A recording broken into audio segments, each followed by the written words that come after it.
ونعوذ بالله من شرور أنفسنا ومن سيئات أعمالنا من يهده الله فلا مضل له ومن يضلله فلا هادي له ونشهد أن لا إله إلا الله وحده لا شريك له ونشهد أن سيدنا وحبيبنا وشفيعنا وسندنا ورحمتنا ومولانا محمدا عبده ورسوله أما بعد فقد قال رسول الله صلى الله عليه وسلم إياكم والحسد فإن الحسد يأكل الحسنات كما تأكل النار الحطب أو كما قال. انسان کے پیدائشی طور یو صفت چی هغه د انسان د پاره د تبعی ذریعہ ده. نو نبی کریم صلی اللہ علیہ وسلم فرمائی چې دغه صفت نه ځان وساته. هغه ته حسد وای. حضور پاک مبارک فرمائی ایاکم والحسد، اے مسلمانانو د حسد نه ځان وساته. فإن الحسد يأكل الحسنات، حسد داسې نیکي خوري کما تأكل النار الحطب، لکه اور چې خشاک څنګه خوري. خشاک دی په اور کې واچو، لږ ساعت پس چې ګورې نو خشاک به ختم شوي، ایره به ترې جوړه شوي. دغه رنګې که یو سړی نیکي کوي، منځ کوي، روژه نیسي، حج کوي، زکات او صدقه ورکوي یا نور نیکی کوي، خو دې په زړه کې د مسلمان سره حسد ساتي، دا نیکی ولا داسې ختمی لکه اور چې خشاک ختمی. حسد څه ته وایي؟ حسد دې ته وایي چې الله یو انسان له یو نعمت ورکړي او ته وایې چې خدای دا دې ولې ورکړی دی.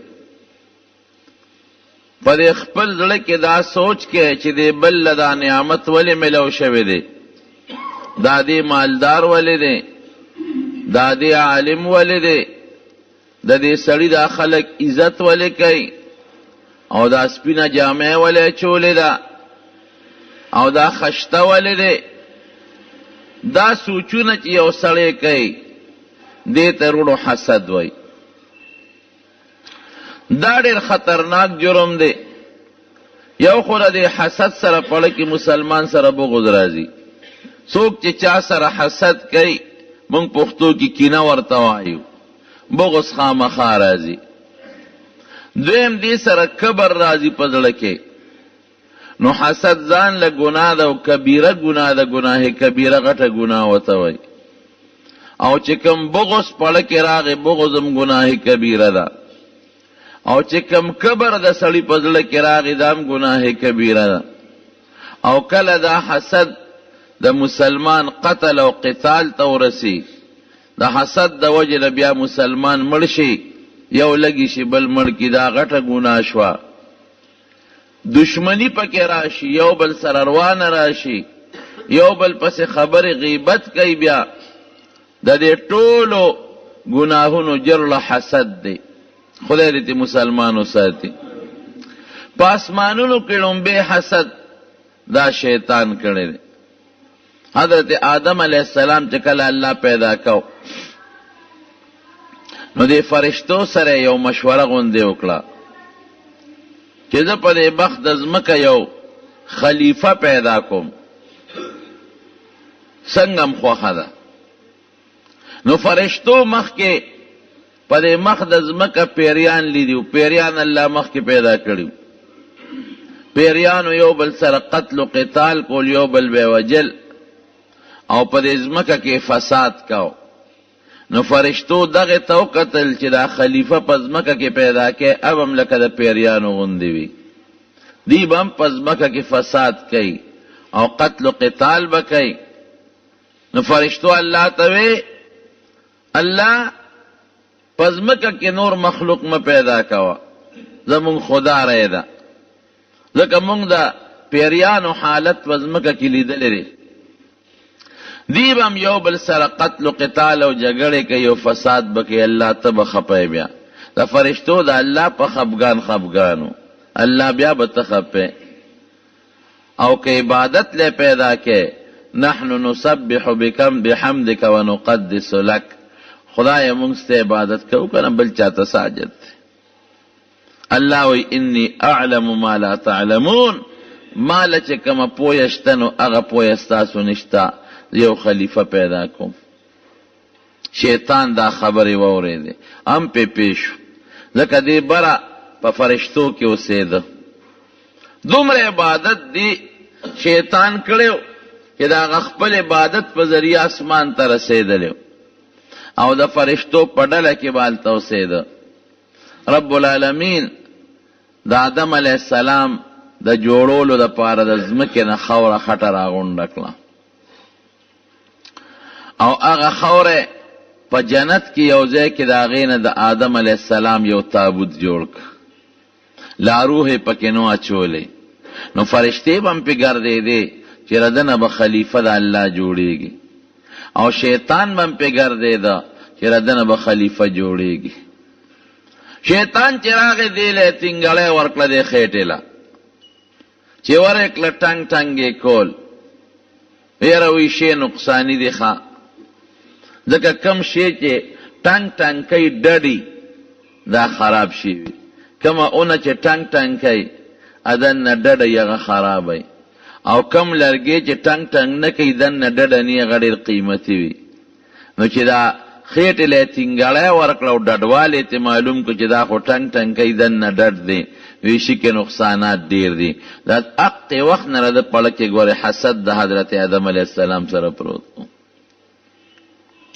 عبادت بره زه کوم په اسمانونو کې او خلیفه الله بل جوړی پیریان شته زما بچی او زما اولاد پکار دی چې ما ته حکم وکړي چې دا خلیفهګان شي نو بل به خلیفه پیدا کوي بغض حسد واغشت کله چې حضرت آدم علیه السلام کې الله روح واچو او انسان یې ته جوړ کو نو الله حکم وکړ دې ټولو ته دیم پکې موجود و خو فرشتې زیاتې وې او دې پکې کم و اسجدوا لآدم ځکه نه د آدم ته سجده وکړې فسجدوا الا ابلیس ټولو فرشتو سجده وکړه سره د دې چې فرشتو دا مشوره ورکړې وه چې مې پیدا کوه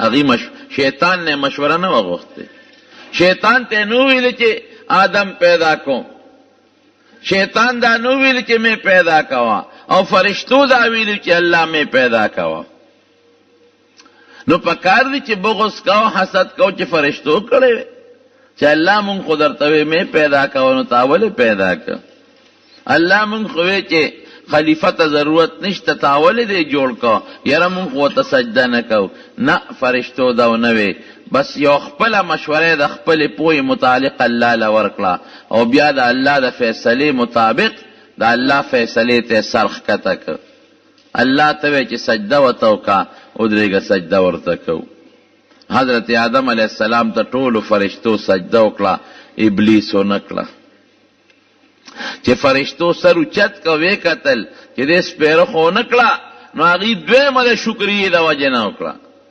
شکر دی الله چې مونږ داسې سپېره نه یو لکه دا سپېره چې الله دې تپوس کوي ما منعک ان تسجد لما خلقت بیدی ما په خپل قدرت او په خپلو لاسونو یو انسان پیدا که یو خلیفه تا ولې ورته سجده ونه کړه څه چل دی زما اډر درته ما پیدا کړی دی دا خو زما حکم منلو وی خلقتنی من نار و خلقته من طین زما شان زه دومره راکوټې نیم چې د ترې سجدې کو زه خو ډېر اوچت شی یم د اور نه پیدا یم رڼا کوي رڼا لمبه کوي اور اوچت بره خیجي خټې نه دی پیدا دی، تک توره خټه سخا بدبویه، خلک پې پلیتي ګندګي او خپېږ دي، نو ماله څه مناسب دی چې د ده ته سجده وکړو؟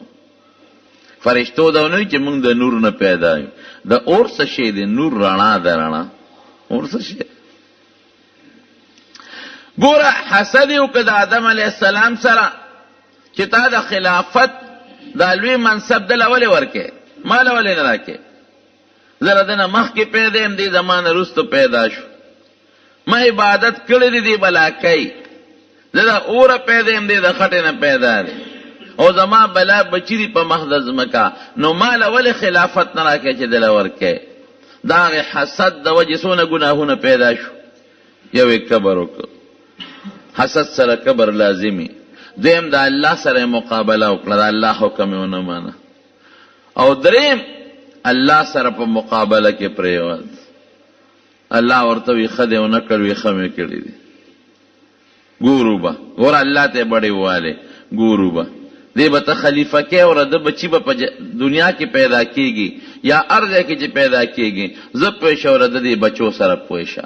دله به د هر طرف نه په ده حمله کوم، د مخې نه به یم پې کوم، د شا نه به یم پې کوم، د ښي طرف نم، د ګس طرف نم، د بره طرف نم، او چې الله ستا کم د ده نه امیدونه دي یو به نه پوره کېږي. ګوره خدای سره مقابله شو. حسد دونه خطرناکه ګناه ده. نو په اسمان کې لومبې حسد دا چاوک دا شیطان او کې ابلیس، په ځمکه کې بیا لومبې حسد چاوک د آدم علیه السلام زوی قابیل. دا به قاعده وه چې د آدم علیه السلام بیبي و حضرت حوا علیه السلام د هغې نه به دوه بچي برخ پیدا کېدل، یو به هلک و یو به جینۍ و. یو غلطه خبره مشهوره ده وی سار به هم بچي کېدل او مازدیګر به هم کېدل، دا دروغ دی، دا غلطه خبره ده. لکه څنګه چې عام د انسان په نهه میاشتې کې یا څه کم زیات اولاد کېږي دقسې بچي به پیدا کېدل، خو الله به زر زر لویول. نو کم الک سره چې به کومه جینۍ پیدا شوه هغې سره به د هغه نکاح منه وه، او بل کال نه چې به کوم الک او جینۍ پیدا شو د هغې به هم یو بل سره نکاح منه وه. د یو کال الک له به د بل کال د هغه بل برغونې خور په نکاح کړه، او د هغه بل برغونې خور به د دې مخکني برغونې رور سره په نکاح کړه. اتفاق دا چې قابیل سره کومه خور پیدا شوه خشته و ښکلې و، او حابیل سره چې کومه خور پیدا شوه خشته نه و ښکلې نه و. حضرت آدم علیه السلام د الله د فیصلې مطابق او د شریعت د قانون مطابق دواړه زامن کېنول. قابیل ته وی د حابیل برغونې خور به تا ته په نکاح کم، او حابیل ته وی چې د قابیل برغونې خور به تا ته په نکاح کم. قابیل لوچت شوی دا ولې دا چرته کېږي؟ زما خور ما سره چې پیدا ده ښکلې ده هغه ماله مناسب ده ځکه زما برغونې پیدا ده، او حابیل پیشه او خپله خور یې پیشه، زه خپله خور دله نه ورکوم. دی په ما ولې اوچته مشر زیم مخکنی قابل پیدا مشر زیم خور زما ښکلې ده او دا ته دله ورکې، دا نه منم. ګوره حسد یې وکړه، د حابیل سره یې حسد وکړه چې دی به څنګه زما خور په نکاح اخلي، نو څومره ګناهونو کې مبتلا شو. یو ګناه خو یې دا شو چې د آدم علیه السلام پلار یې دی هغه سره یې ډغره وواله.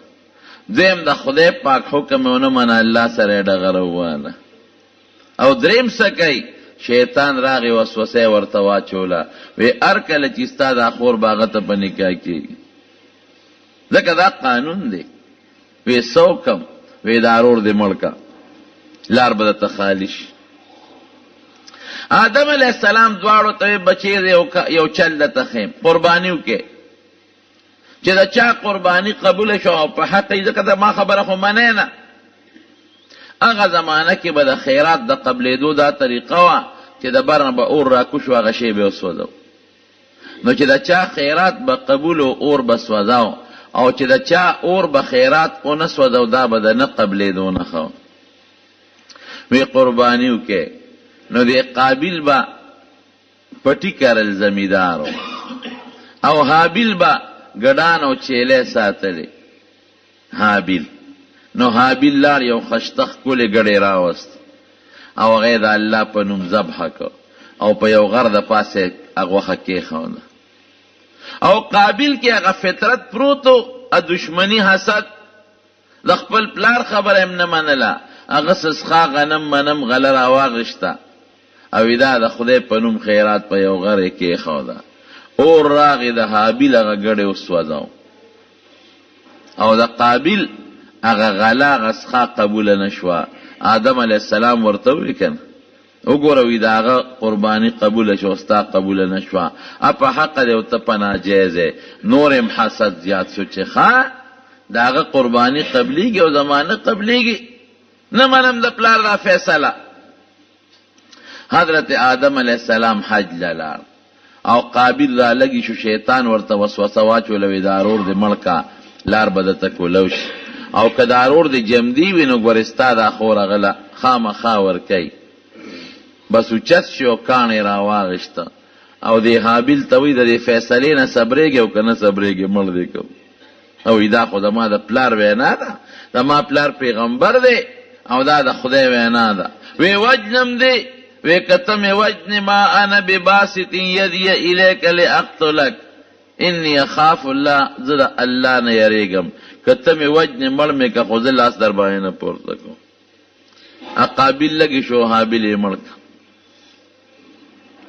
حضرت آدم علیہ السلام راغلی دی حج له بیت الله له چې واپس زی علماء لیکلی دی نو بعضی سیزونه بدل بدل دی، په بعضی اونو کې میوه نشته، په بعضو اونو کې غنی او ازغی پیدا شوی دی، بعضی سیزونه وته بعضو کې میوه شته خو چې راشوقی ترخه ده. الله داسې شوی دی دا خدا ځینې میوه ترخه شوې ده او ځینې میوه خوږه ده، بعضې بوټو کې میوه نشته، بعضو کې ازغي او غنې پیدا دي. حضرت جبرائیل علیه السلام ولا راغی وی د انقلاب په دې مخ د ځمکه ولې راغلی دی، وی دا ستا یو زوی قابل لګي شوی دی هغه بل یې وجلی. الله پې دومره خفه شوی د زرګونو لکونو کروړونو اربونو بوټو نه میوه ختمه کړه او د ډیرو اونو میوې ترخه کړه او په ډیرو بوټو کې غټ غټ ازغي را پیدا کړل. دا د حسد وجه ده. حسد د وجه نه بغض پیدا شو او بیا دا بغض چې کله پیدا شو څه وایي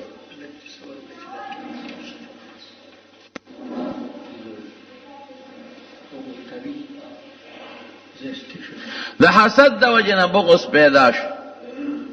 د پلار خبره ونه منله، د الله خبره ونه منله او بیا د حسد د وجه نه رور مړ کړ او دنیا کې څومره لوی انقلاب راغی. رور چې مړ کړ اوس شیطان خو سړي ته د شیطانۍ چل ښي د روغې چل خو ته نه ښي. اوس به د رور سره څه کوم، په اوږه به یې ګرده او کله به یو خوړ او کله به یې بل خوړ. دې سره څه وکړم؟ دا لومبی قتل و چې په مخ د ځمکه موجود شو.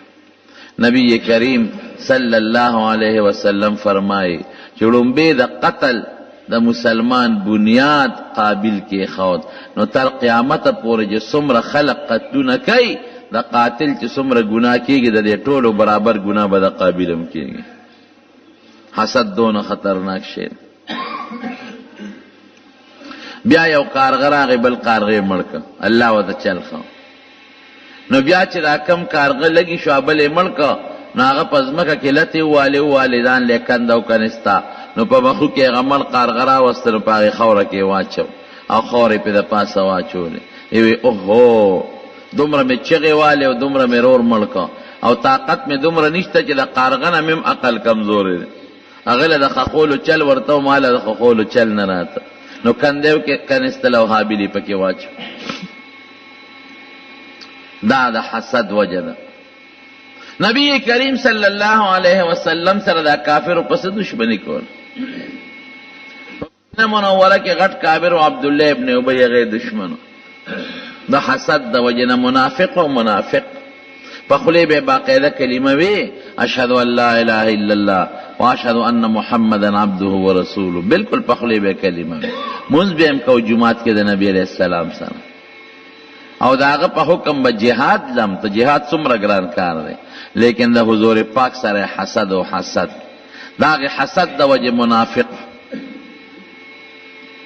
یو ځل حضور پاک دی او صحابي تپوس کو په مدینه شریفه کې دا لومبه زمانہ و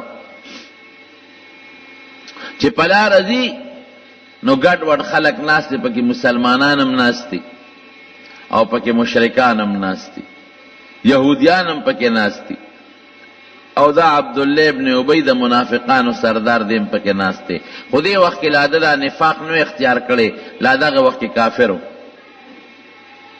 پیغمبر علیه السلام چې په لاره ته نو په یو څاروي باندې سورو دا هغه څاروي دوړې اوچتې دی د پوزه پټه کړه داسې او نبی علیه السلام ته په سپک نظر وکتل ای سړیه وایي په موږ دوړې مه رالوځوه او ستا د دې څاروي دا بوی په موږ ښه نه لګي هلته کې دا څاروی دی خوا بوځه. ګوره حسد یو حسد. حضور پاک مبارک زر د څاروي نه کوش ورغې سلام یې واچه د قرآن شریف یو څو آیتونه یې ورته وویل او دې ټولو خلکو له اسلام دعوت ورکړه چې تاسو مسلمانان شئ. عبدالله ابن ابی ورته څه وایي یاره وایي که دا خبرې دی دا قصې پسې دي رښتیا که نه نو خپل کور کې خلکو ته کوه مونږ له سره پاره مازغه پې خرابې مونږ په دې مه تنګوه خپل کور کې کېنه چې هلته څوک دري دا قصې پسې ورته کوه داسې په سپک الفاظ یې وویل. یو صحابي ناسته وي د الله رسوله مونږ ته دلته وایه مونږ پې خوشحالېږو. بعضې کافرانو وی نه مونږ پې خفه کېږو نه به یې وی جګړه جوړه شو.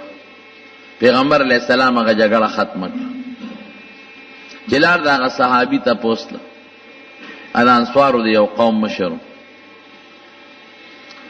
چې څنګه ورغې نبی علیه السلام هغه ته ګیله وکړه یاره وی عبدالله ابن ابی خو نن زما ډېر سپکاوی وکړه په لاره تلم نو مې ما ته سپک وکتل او زما څاروي دوړې وکړې نو هغې ته یې په سپکه وکتل او بیا ما دعوت ورکړه نو مې راته ډېرې سپکې ووې. صحابي ورته څه وایي وی د الله رسوله مه خفه کېږه وی ستا د راتلو نه لږه موده مخکې د دې ټولې مدینې او ګردونوا خلکو دا فیصله کړې وه چې دا عبدالله ابن ابی خپل مشر جوړی دی بادشاه کو د دې خپل علاقې او د مشرۍ تاج پټکې ورته په سر و دا پټکې د مشرۍ نښه ده دته د مشرۍ پټکې په سر و خو ته چې رالې مشري لاړه برباده شو خلک ټول تا پسې شو. بیا خو نبی علیہ السلام د ټولو مشر دی د صحابه او د مسلمانانو مشر خو بیا پیغمبر علیہ السلام دی بل څوک خو نشي کېدی. نو خلک ستا تابع شو او تر دې ټولو خلکو مشر شوې نو د تا سره حسد پیدا دی د دې وجې دا چلونه کوي مه خفه کېږه که ته نه وې راغلې نن به زموږ د ټولو بادشاه دی خو ته رالې د بادشاهي ختمه شوه د مشرۍ پټکې لاړ په خاورو کې پرېوت د دې وجې نه تا سره دی دا بغض او حسد کوي. دی ګوره د حضور پاک سره حسد ظاهر کې به باقاعده کلمه وی یارېده بیا وروسته کلمه شروع کړه او منځونه به هم کول او جهاد ته به هم ته خو موقع به تلاش کوله چې کله به د پیغمبر علیه السلام څوک خلاف خبره وکړي چې زم پکې ځان وردن نه کوم. یو ځل په یو جهاد کې د یو انصاري د مدینې د باشنده او د مهاجر په منځ کې جګړه رااله په یو حوض باندې څارویو بکول او په هغې کې جګړه جوړه شو چې جګړه جوړه شوه مهاجر لګې شو هغه انصاري یې په سر وو انصاري چغه کړي یا الانصار اے انصارو راشئ شابه زما مدد وکړئ مهاجر چغه کړي یا المهاجرین اے مهاجرین راشئ زما امداد وکړئ چې نبی علیہ السلام دا خبره واورېده پې خفه شو وی دا بدبوی او څښه اوازونه خلک ولې کوي چې مسلمان دی نو دې کې قومیت نشته چې دا زما قوم دی او دا رده قوم دی که دا هر قوم دی او مسلمان دی نو ستا ورور دی دا پکې نشته چې انصاري دی انصارو ته آواز کوي او مهاجر د مهاجرینو تاواز کوي، دا غلطه خبره. جنگ ختم. دا عبدالله ابن ابی د منافقانو سردار په دې موقع موجودو. دته چاوي وی هغه د مهاجر زمونږ د مدینه یو سړی ووهه، نو دغه مقاومن ته دغه دې موقع په تلاش کې وی ښا ډېره سپکه خبره د حضور پاک په شان کې وکړه، ډېره سپکه خبره. او دا وی لئن رجعنا الى المدینه لا یخرجن الاعز منها الاذل. یره وی داسې کار چې مدینې ته لاړ شو کنه نو موږ د عزت خلق یو او دا مسلمانان بی عزت خلق دی، موږ به دیو باسو پرېږدو نه دا مهاجر بشړو. یو صحابي راغی حضور پاک ته دا خبره وکړه، ده خو وی چې د مدینې خلق به زما ملګري شي او نبی علیہ السلام او د هغه ملګري به وباسو. دا چېرته کېدی شوه؟ د مدینې خلکو خو په حضور پاک ځانونه قربانو. پته ورته ولګېده چې د خولې نه خو مې غول ووتل، غلطه خبره ووته او خلک خو مې بیا نه ملګري کېږي. نو حضور پاک د پسې سوال جواب وکړه عبدالله ابن ابی پسې، دې خوا راشه وی تا دا خبره کړې ده. نو قسم یې وخوړه، وی زما دې په خدای قسم یې که داسې ما ویلي، دروغ یې و. حضور پاک دا هغه صحابي نه خفه شو، وی ګوره په دروغ لري په سړي الزام ولګاو، قسمونه خوري چې دا ما نه دي ویلي او تا ویلي دي. صحابي غریب خفه شو چې خدای دا خو زه پیغمبر علیه السلام ته دروغجن شم. خدای پاک په قرآن شریف کې آیت نازل کړ چې دې صحابي درته سوي دي ټکي ویلي دي او دې منافق بدبخت په دروغه قسم وخوړه، دا خبرې کړې. نبی علیہ السلام چې کله مدینه شریفه ته لاړ، د زوی سوچه مسلمان او د عبدالله ابن ابی او د زوی نوم عبدالله راغی پیغمبر علیہ السلام ته کېناست. وی صاحب زما پلار ستا په حق کې سپک لفظ ویلی دی، نو ما اورېدلی دي چې تا زما د پلار د مرګ اعلان کړی دی، نو په بل چې مه وجنه که وجنه یې نو ما ته ووایه چې زه یې مړ کړم. اوس به زما د پلار سر ستا په خپو کې پروت دی. حضور پاک وی نه دا دروغ دی، نه په تا وجنم او نه په بل چا وجنم.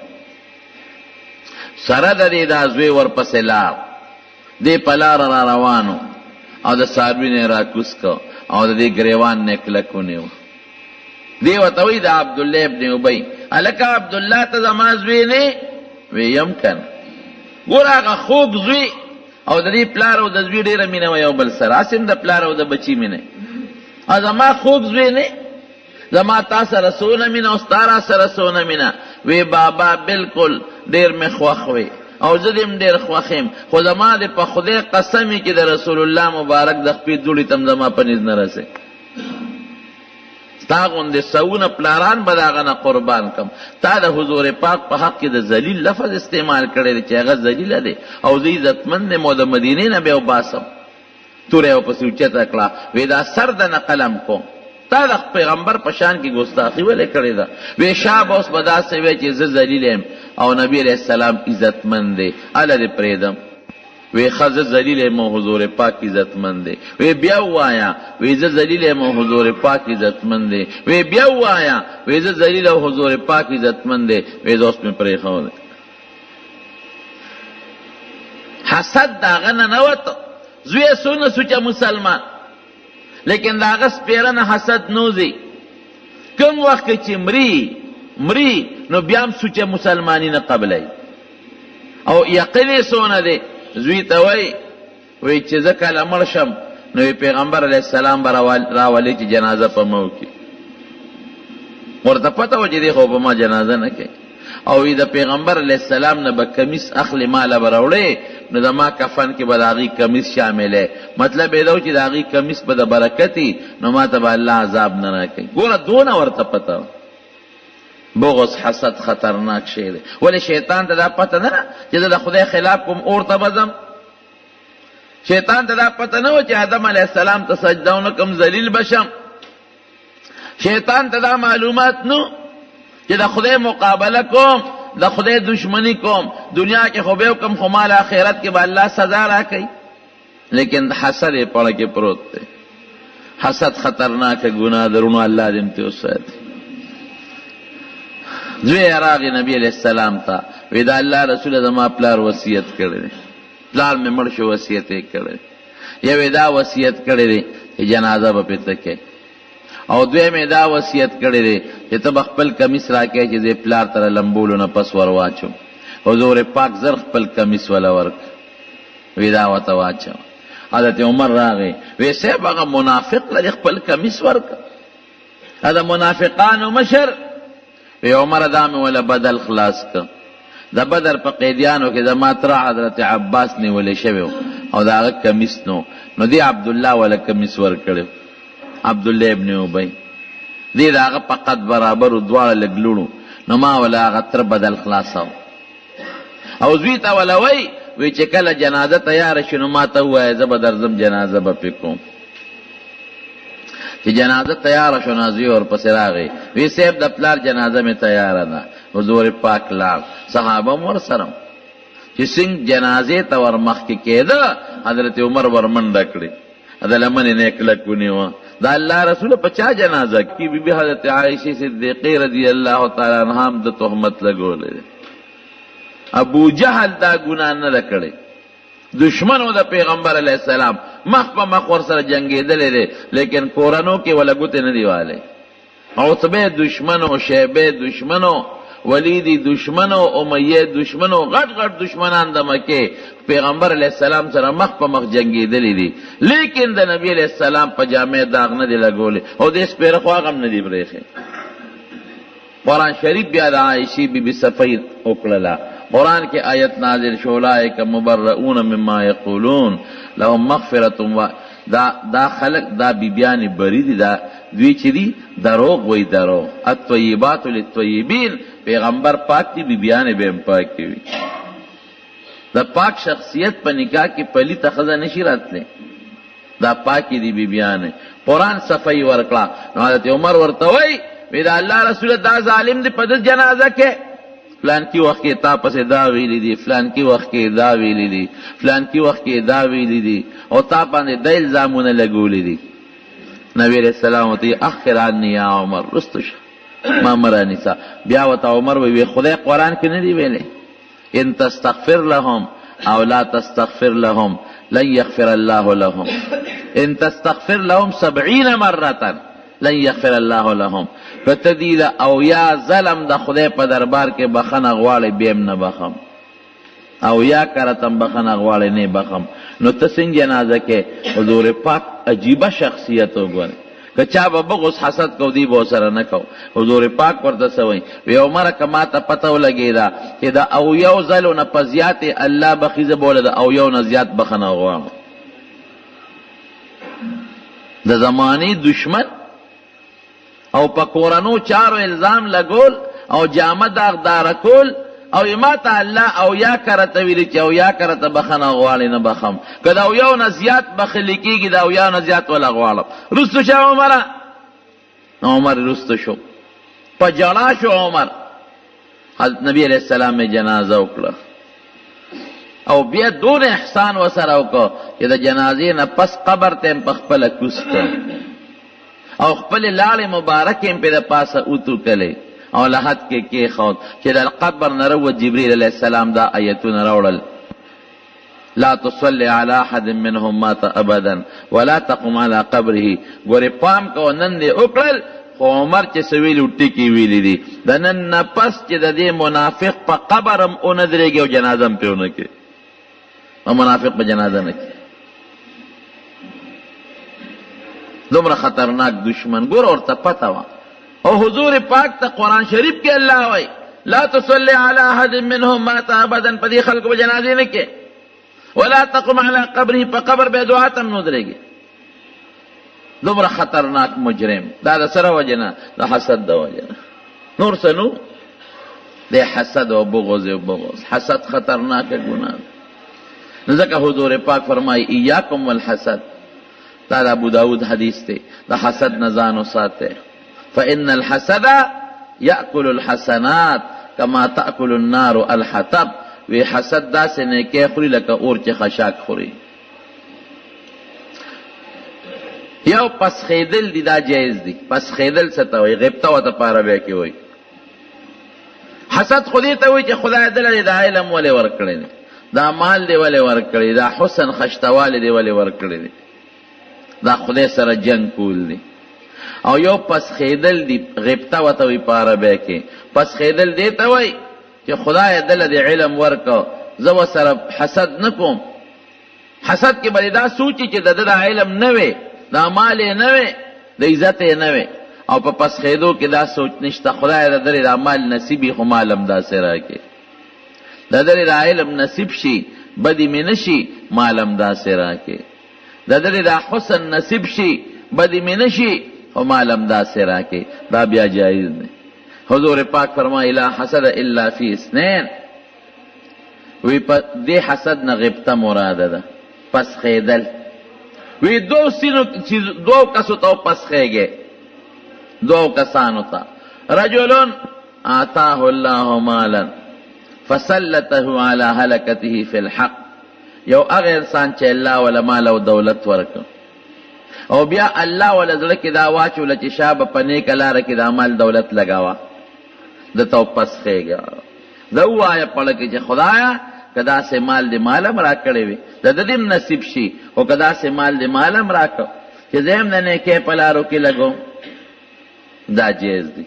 ورجل آتاه الله الحکمه فهو یقضي بها ويعلمها، هغه انسان چې هغه الله علم ورکو، دا به نه وی چې خدای د علم دی ولې ورکو، دا به وی چې الله ګوره دله د علم ورکو، دی دا د علم په برکت د خلکو فیصلې کوي او خلکو ته خی خدای که داسې علم د مال راکړه د دې نصیب شي، خو که مال دې راکړو نو زه به هم د خلکو منځ کې په د علم فیصلې کوم او زه به هم خلکو ته د علم خیم، دا جیز دی. او خراب سیس ته پس خیدل هم ګورې ګناه ده. نبی علیہ السلام فرمائی سلور کسان بیانی، سلورو کسانو مثال ورکی. په ترمذی شریف کې دا حدیث ته او په ابو داود شریف کې مشته. و یو هغه سړی دی چې هغه عالم هم دی او مالدار هم دی، علم هم شته او مال هم شته. دې دا مال د خدای په لار کې لګی، جماعت پہ جوړی، لار پہ جوړی، مدرسې سره امداد کوي، طالب سره امداد کوي او غریبانانو مسکینانو سره مددونه کوي، حج پہ کوي، عمره پہ کوي، طواف لپیزي، قربانی پہ کوي، صدقه فطر کوي، ور په خزه کې د خپل مال لګی. یو دا سړی دی. دویم سړی هغه دی چې دې سړی ته پسخېږي، دی وای یا الله دې سړی له خدای ډېر مال ورکړی دی او پویه دې مو ورکړی ده، خدای را ده خو یې نصیب کې خپه پې نه، الله که داسې مال دې مال هم راکړه او داسې پویه دې مال هم راکړه چې زم دقسې مالی زما او دې په نیکه لار کې لګوم، جماعت پې جوړوم، لار پې جوړوم، حج پې کوم، عمره پې کوم، مسکین لا فقیر لا نیکانو لا ورکوم. ګوره یو مال لګی په نیکه لار کې، بلې تمنا کوي، ارزو کوي، پسخیږي. حضور پاک فرمایي اجرهما سواء، د دواړو اجر او ثواب برابر دی. چې یو سړی دی ولید چې هغه په نیکه لار کې مال لګی او تو پسخیږي چې خدای که داسې مال زما وی ما به هم داسې کول، د هغه برابر ثواب تعالی الله درکوي. اجرهما سواء حدیث کې راځي. وی بل داسې سړی دی چې مال خو شته خو علم او پوهه نشته، نو مال په غلط ځای کې لګی، سینماګانې پې ګوري، ډیشونه پې ګوري، پردو ښځو باندې لګی، په جوارو کې لګی، په مردارو کې لګی، ورسونه ګناه ګټي. بل سړی دی څلورم او یراه که داسې مال زما وی ما به هم سینما چکر لګاو، ما به هم په کلبونو ته چکر لګاو، ما به هم دغسې شراب څکل، ما به هم دغسې په ودونو کې اسرافونه کول، ما به هم داسې د ګناه کارونه پې کول. حضور پاک فرمایي اجرهما سواء وزرهما سواء، د هغه مخکې سړي چې هغه د ګناه په لار کې مال لګوي او دا بل چې دقه تمنا او سوچ کې د دواړو ګناه برابر ده. نو پس خیدل غبطه جیز دی، خو په نیکه کې ګوره خراب شي ته به نه پس خیږي. نو حسد خطرناکه ګناه درو. ابو جهل کې څه چلو؟ دی حاسدو، ډېر لوی حسد یو د حضور پاک سره.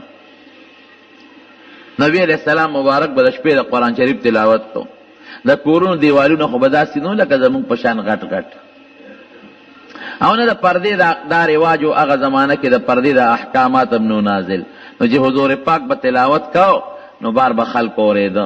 نو تاسو خپله سوچو کې چې د قرآن شریف تلاوتي او بیا د نبی علیہ السلام د مبارک خولې نه چې هغې کې خوند بزونو. د خلکو مخکې به دا مشران کافران نه راتلل او پټ به راتلل چې موږ د ده نه څه واورو چې دا دې څه وایي. که د خلکو مخکې اورو بیا به راباندې خلک بدګمانه شي چې په خپلې اورې موږ ته منې کوې. 3 کافرانو په مکه کې دغه زمانه کې غټ غټ کافران، یو ابو جهل، یو اخنس ابن شریق، یو ابو سفیان. ابو سفیان رضی الله عنه وروسته مسلمان شوی. دا 3 واړه د شپې په تیاره کې راغلي دي او د پیغمبر علیه السلام د کور نه یو ځای بل ځای ناست دي چې د ده دا خبرې مونږ واورو د شپې په زوره دې چې څه وایي چې دا دې څه وایي. ماسخوتن نه پیغمبر علیه السلام د قرآن شریف تلاوت شروع کړی دی. حضور پاک هم د کشف خاوندو نو ښه شوق سره لګیا دی تلاوت کوي، په شوق سره تلاوت کوي او دا 3 واړه ورته دا قصې ناست دي او هغه تلاوت د پیغمبر علیه السلام اوري چې رڼا لګېدلې ده او حضور پاک مبارک تلاوت بند کړی دی او دوی 3 واړه روان شوي دي. نو په لار یو بل سره ملو شو، یو بل ته یې څه دی کول، پوه شو په یو بل که نه، او تاسو کول، بل ورته تاسو کول ولې راتلې. دا اخنس ابن شریق کې سپین ږیری و، دی ویل لکه داسې کار دی چې بس په یو بل ښه پیږو، موږ ته پته ده چې څه له راغلي یو، د دې هلک دی خبر اورېدو له راغلي یو، خو داسې به کوو چې بیا به نه راځو. که دا مکې دی خلکو مونږ ولیدو چې دوی خو مونږ منې کوي او په خپله ټوله شپه راځي او د قرآن اوري، دا ټول به ګورې مسلمانان شي. نن به زمونږ دا فیصله یو بل سره کلکه خبره وي چې بیا به دله نه راځو. وی ښه چې ماسخوتن شو د هر یو پړه کې دا سوچ دی چې نورو 2 قسم کړی نه راځي راشه زه به لاړ شم، ابلم وی ابلم وی، ځکه پړه کې هغه خارخ لګېدلی دی د حضور پاک د مبارک خولې د قرآن شریف د لوستلو د خارخې پړه کې پروت. بیا هر یو راغلی دی، ځای نه بدل کړي دي، یو ګوټ کې ولاړ دی، بل ګوټ کې بل ګوټ کې. نبی علیہ السلام مبارک بیا د شپې د قرآن شریف تلاوت کو، دی ورته غوږ ایښودی دی چې سار شو روان شوي دي، بیا یو بل سره ملو شو. یا لکه تاسو چې قسم کړو چې نه به راځو، وی تا چې کړو چې نه به راځو، بل ته وی تا چې قسم کړو یاره بس غلطي مو کړه خو بیا به نه راځو. که د مکې دا خلک مونږ نه خبر شو چې مونږ ته منې کوي او په خپله ټوله شپه ورته ولاړي، ګوره دا ټول به مسلمانان شي. یقین وساتئ په 3 شپه بیا را روان شو او هر یو لکې وي چې دا نور 2 نه راځي، قسم یې کړی راشه زه به لاړ شم نور خو څوک کسې نه راځي. خو دا خارخ لکې لګېدلی، دا څونه خشته اواز دی، دا څومره خوږې او ښکلې خبرې دي چې لږ یې واورو. بیا شپه ورته تېره کړې ده، سحر بیا یو بل سره ملو شوي دي، بیا یو بل سره قسمونه کړي چې نن نه پس به نه راځو. چې سهار وختي شو که نه، اخنس ابن شریق پکې سپین ږیرو کونټۍ راواغېشت، لاړ د ټولو نه مخکې ابو جهل نه ور یې ورته ووه. د ده نوم عمرو ابن هشام. عمرو ابن هشام 3 ورځې تاره دې هلک دا خبرې واورېدې. رښتیا وایه ستا دې په خپلو خدایانو قسمې دا هلک څنګه دی او دا خبرې څنګه دی. وی اخنسه چې قسم دې راکه که نه دا رښتونی پیغمبر او چې دا سوی دا رده خبرې نه دي، دا د بل چا خبرې دي، دا رده کېدی نه شي. وی مرګري کېږو نه ایمان پې نه راوړو. وی چپ مشر زیم او پیغمبري دته ملاویږي. د عربو مشر زیم، پټکې د مشرۍ زما پسر، جرګې زه کوم، فیصلې زه کوم، عمر زما زیات او پیغمبري دته ملاویږي. ولې دې پیغمبر شي؟ ګوره حسد یې لکې راغی. ابو سفیان له ورغې ورې ورته ووه چې بار راووت ابو سفیان تا 3 ورځې له دې هلک دا خبرې واورېدې، رښتیا وایه. وایي چې رښتیا را باندې وایي دا هلک دروغجن نه دی او چې دا کمې خبرې د ده مونږ واورېدې زمونږ پړه کې لارې جوړې کړې، دا د ده خبرې نه دي، دا د بل چا خبرې دي، د رښتونی پیغمبر. نو ابو سفیان ملګری کېږي نه، وایي ښه یو یتیم به راځي زمونږ به مشر کېږي، د قریشو سردار خو زیمه لوی قوم ما پسې ولاړ دی. ګوره د دواړو پړه کې هغه حسد و. ابو سفیان نه خدای رستو حسد ویت الله مسلمان کو او ابو جهل په هغه حسد کې پاتې شو. نور اسم نو صرف دا حسد چې دا لک دی کشر دی دی ولی مشر شو دی یتیم دی دله خدای ولی پیغمبری ورکړه دا خو مورم په ماشوموالي کې مړه ده مال دولت هم نشته دی به څنګه زموږ مشر او پیغمبر به یو زموږ بادشاه وی دقه حسد کم ځای ته ابو جهل ورسو عبدالرحمن ابن عوف رضی اللہ عنہ فرمائی وی د بدر په جنگ کې زمانه یو طرف ته بل طرف ته دوه لکان ولاړو د یو نوم معاذ دی بل معاوض وی د یو را باندې سکونډار ولګول چې ما وتو قتل وی داسې کړی ما وخت کا وی مې چې بچي ولې وی ابو جهل پیژنې مې چې وی ما ته پسکه وی لاول خو زه او یریدم چې خوا کې مې یو خام نوجوان دی بل خام نوجوان دی جنگ کې سړی په مرګري ډاډي کدارانو تختې دل سبکیږي وی ماته ابو جهل پیژنې مې وروارت ته پسکه یره وی زمونږ د پیغمبر لوی دشمن دی او کمانن اولیدنو یا به مخ کې مرم یا به مخ کې مري خوا کې مې رور ولار دی ګورې هغه ته غونه کی وی دې کې غرور سکونډار ولګول وی چې مې غوږ ورخته ک سورار سوي وی ابو جهل پیژنې ما وی او ته پسکه یره وی زمونږ د پیغمبر لوی دشمن دی او کما اولید یا به مخ کې مرم یا به مخ کې مري وی زړه مې غټ شو مې چې شکر دی لکان خو واړه دي خو مضبوط دي وی ابو جهل راښکاره شو ما ورته اشاره وکړه چې هغه دې په هغه اس دی سور دی دواړو ورمنډې کړه بېغمه حضور پاک چې جنگ ختم شو وی څوک بلال شي ابو جهل به وګوري چې څه شو عبدالله بن مسعود رضی اللہ عنہ فرمایي وی زورله وی د کې لګه غوندې ساوه لاس په یخ وړقولې نشو وی زه ماشوم یو سپېړې مخ کې والي وم وی مې چې راشه خپل بدل ته والا وی په دې سینې مې ولې یو مضبوط ټوپ وو وی ما ته وی د پلان کې زوی دومره لوړه سینه ولې د چالي دي وی مې چې سینه خو دې لوړه ده خو سر ده نه پرې کوم وی سپې کې وی مې چې پیغمبر علیه السلام لوړم وی راته وی چې زما سر پرې کې لږ اوږده دی پرې که دې سینې سره چې زما سر په نورو سرونو کې پروت دی د سردار سر مخکاري مې چې دا ارمان دله رجوم اوږد پرې کوم خو یو تپوس ته نه کوم چې کم اوس خو اسې مرې ملګري درنه وتښتېدل او چاړه مې ورپسې راوویسته چې دا دله په دې مره اکدم اوس دې د نبي علیه السلام متعلق څه خیال دی ځه وایه وی راته وی چې زما د پلات او پاوزه او په منات قسمي په خپلو خدایانو چې د کم وخت نه د پیغمبرۍ دعوه کړې وه او په هغه ورځ مې څومره بدي شو نن مې هغسې بدي شي دومره حسد دومره بغض دومره کبر وی چاړه مې پې کېښود او سر مې ترې پرې کړ او نبي علیه السلام مبارک له مې راوړو خپو کې مې ورته وغورځو هذا رأس عدو الله ابي جهل دا د الله د دشمن د ابو جهل سر دی واله د الله رسوله حضور پاک د شکریې نه د الله د شکریې دپاره سجده وکړو منځ وکړو دا حسد دی ګوره ابو جهل یې کم ځای ته ورسو شیطان یې کم ځای ته ورسو عتبه امیه کم خو رسول او عبدالله ابن ابی د منافقانو سردار یې کم خو رسو قابیل یې کم خو رسو حسد خطرناک شی دی خدای دې ته موږ ساتي حسد نه توبه وباسئ او د چا به څوک څوکي یو سړی چې چا سره حسد کوي دا ګورې خدای سره جنګ کول دي ځکه دا نعمت چې ته ویدلی دی دا نعمت ولې ورکړی دی دا خو الله ورکړی دی نو ته په خدای اعتراض کوې دا مال د ده ولې دی هلکه الله ورکړ خدای نه پوهېږي څه تا خو په خدای د ناپوهه ګمان وکړه چې خدای جوړ نه پوهېږي زه پوهېږم دا حسن دی ولې ورکړو او دا علم دی ولې ورکړو د عزت دی ولې ورکړو دا هر څه الله ورکړي دي نو د ده دا خیال چې د الله غلط کار کړی دی او یا دا خیال چې الله نه پوهېږي نو دا خو ته په خدای سره دشمني کې خدای سره ډغروې ظالمه او یاد وساتئ او به کې د چا څه چې څوک چا سره حسد کوي نو لږ ورې خپل خوري زه اکثر طالبانو ته دا ویم د حسدي سړي دپاره دا سزا ډېره ده چې هغه خپل خوري بل چا ته ضرر نشي رسول ځان له دېړو خوړه نیک بخته ادې په ځای تلاوت وکړه ذکر وکړه داسې کې چې د حسدي غیبت به کې دا د یوه ګناه وګټله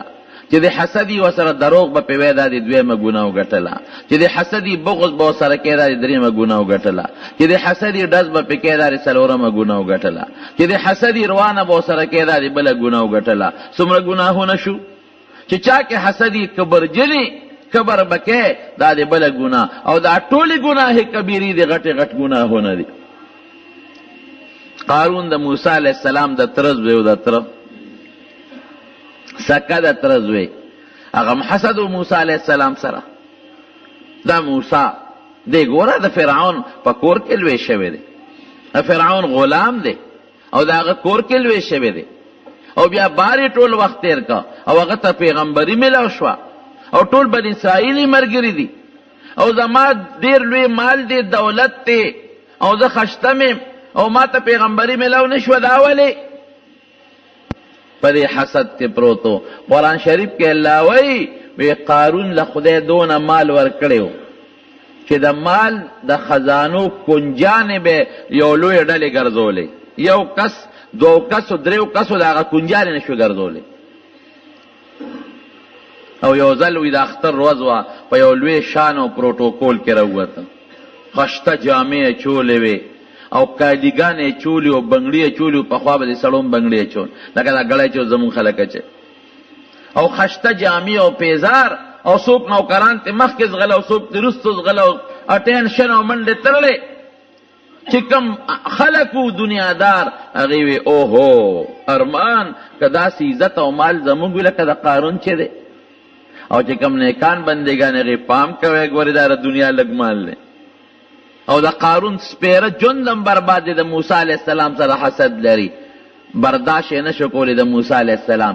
نو یو ښځه یې ولمسوله، وی چې کله موسی علیہ السلام تقریر ته پاسي نو ته به پاسې الزام به پې ولګوې چې د ما نه د ګناه مطالبه کړې، دومره لکونه روپۍ بدله درکړم. پیسو ته خو څوک نشي ټینګېدی چې موسی علیہ السلام څنګه تقریر ته پاسېد. د دنیا مجمع د بني اسرائیلو ناسته ده، قارون هم پکې ناست دی چې د نن به زما رترز وي موسی علیہ السلام ذلیله شي. رونو عزت چې خدای چاله ورکړي قسم په خدای کې د څوک اخیستی شي، او چې خدای څوک ذلیله کړي څوک هم ولې عزت نشي ورکول. جنۍ پاسېده بیا کېناسته، خوله یې نشو کولی، بیا پاسېده بیا کېناسته، بیا پاسېده بیا کېناسته. حضرت موسی علیہ السلام پوه شو. قارون ورته ویل جنۍ څه وی ولی پاسېدې، مطلب دا چې چا به خبره کوه ابه کېناسته، بیا به پاسېده. قارون ورته څه وی پاسې او کېنې. موسی علیہ السلام پوه شو جنۍ ولې پاسېدې؟ وی صاحب ما نه غلطي وشوه، زه یو مقصد له چا راله پیسې میسې ویلي دي چې دا خبره به کې، خو د خدای نه یریږم نه ویم. وی چا درته ویلي دي؟ وی دغې قارون. څه راته ویلي دي؟ وی په موسی علیہ السلام باندې الزام ولګوم، خو الله نه یریږم، د خدای پیغمبر مخ نه دې نورانیت او رڼاګانې خیږي، زما توبه ده ما معاف کا، نه ویم دا خبرې نه کوم. موسی علیہ السلام خو هم جلالي سړی و. وی ښه قارونه دومره بغض ما سره لرې، دومره حسد لرې، زه او ستا پیسې دې تا بچ کي، ځمکې ته ویې راکاږه. ځمکه ورته وشلېده او قارون پکې ننوت، چغې وی وی وی وی راکاږه راکاږه، مرۍ پورې سینې پورې مرۍ پورې سره پورې ځمکې ښکته که. نبی علیہ السلام فرمایي وی په دقه خپه باندې الله جمدې ساتلې دی په دې ځمکه کې تاویږي او تر قیامته پورې به دغسې چورلیږي او تاویږي به. رب العالمین حضرت موسی علیہ السلام ته فرمایي وی سونه چغې درته ووالې چې موسی د ما توبه را معاف مې که، ایرت رضویه معاف مې که، د ما توبه ده. ویړو معاف کو دی نه؟ وی الله په مې الزام ولګاو او زه یې رسوا کولم، ما ځکه معاف نه کو. وی که ما له یو چغم را کړې و ما بخه، پته الزام خو په مې الزام و، پیغمبر خو د خدای وي، یو چغې م والې و ما معاف کو، خو سپېره تا ته چغې والې ما ته چغې نه والې. حسد دونه خط. قارون یې کم ځای ته ورسو، مال پاتې شو په دنیا کې، خزانې هم پاتې شوې، دولت هم پاتې شو، لار د ځمکې په تل کې اوس هم تاویږي راتاویږي. نو خدای هم د حسده ساته، بالکل به حسد نه کې، توبه به وباسه. لکې به هم دا وایه دا شیطان سړي ته اچي دا څیزونه، خامخا شیطان د انسان دشمن دی، دا سړي ته خامخا دا وسوسې اچوي.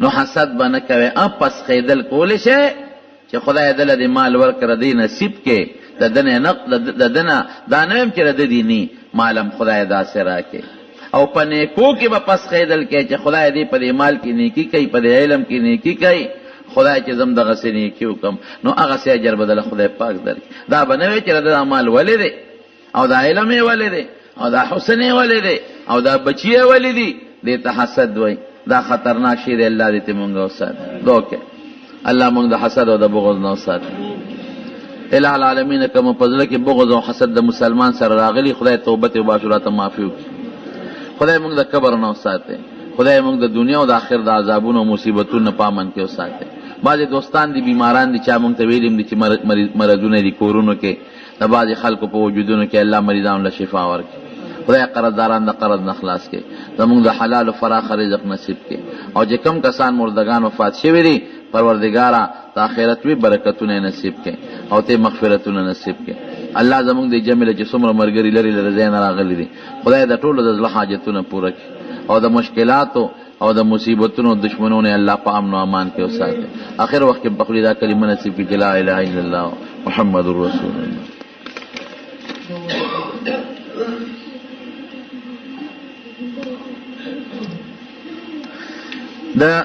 دا سی وظیفه وخواه چې انسان په د غلط فطرت نه بچ کیږي دا سحر کې نبی علیہ السلام مبارک فرمایي چې سل کرته څوک لا اله الا الله وحده لا شریک له له الملك وله الحمد وهو على كل شيء قدير وای نو خدای به د غلطو سوچونو او د شیطان او د پیریانو او د غلطو فکرونو نه ساتي لا اله الا الله وحده لا شریک له له الملك وله الحمد وهو على كل شيء قدير دا سحر وخت سل کرته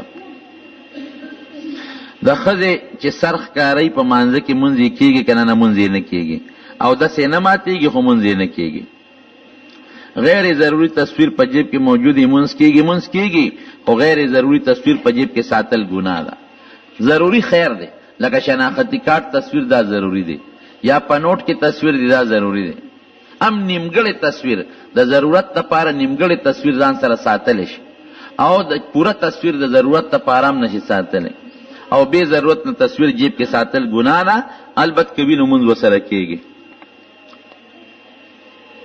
یو سړی وای چې د ګیره ستوي د ګیره نه انکار کوي په اسلام کې خو ګیره نشته د سره تعلقات ساتل بالکل نه دی پکار که یو سړی وای چې یره ګیره خو د نبی علیہ السلام سنت دی خدا زما کمیری چې ما خړې لیدل مال دې خدای وسره کې چې دې پرېدم نو خیر دی یا یو سړی خاموش پاتې شي لیکن که یو سړی ګیری پسې کنزل کوي یا دا و چې دا ګیره پکې چا راوسته ده یا دا و چې اسلام کې خو د ګیرې له ثبوت نشته دا سړی فاسق دی بلکې د ګیرې توهین د پیغمبر سنت بلکې دا واجب دی د هغې توهین کوونکي د کافر ویل کېږي داسې انسان سره تعلق ساتل نه دي پکار رونو ګناه ښه شی نه دی مونږ د خدای د ګناه نه وساتي خو که یو سړی ګناه کوي نو ګناه ته ګناه وایه دا مه وایه چې دا ګناه نه ده خپله چې کم ګناه کوې ځان ته مخه شته کوه او د هغې ګناه دپاره دلایل مه نیسه دا خطرناک شی دی